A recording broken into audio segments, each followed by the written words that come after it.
1660. L'Anglais Boyle invente la pompe à vide. Ses expériences sur l'air marquent autant la science que les imaginations. Que la respiration soit indispensable à la vie, on le sait depuis toujours. Ce qui reste longtemps énigmatique, c'est ce qui est vraiment indispensable dans l'air que l'on respire. Quel est cet esprit vital contenu dans l'air ? 1777. Antoine Laurent Lavoisier expérimente. J'ai mis un moineau franc sous une cloche de verre remplie d'air commun et plongé dans une jatte pleine de mercure. Au bout de 55 minutes, l'animal est mort, avec des espèces de mouvements convulsifs. Cet air, qui avait été respiré par un animal, était devenu fort différent de l'air de l'atmosphère.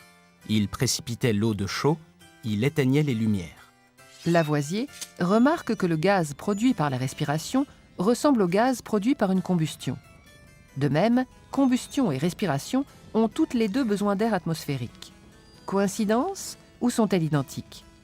Il y a une différence pourtant énorme entre les deux. L'une dégage de la chaleur, l'autre non. Lavoisier trouvera la réponse à l'énigme 3 ans plus tard avec le mathématicien Pierre-Simon Laplace.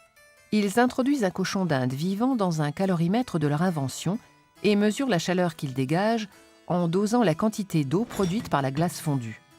Ils mesurent aussi l'oxygène consommé, puis font de même avec du charbon qui brûle. Bilan, chaleur produite et oxygène consommé sont exactement dans les mêmes proportions. La respiration est donc une combustion, à la vérité fort lente, mais d'ailleurs parfaitement semblable à celle du charbon.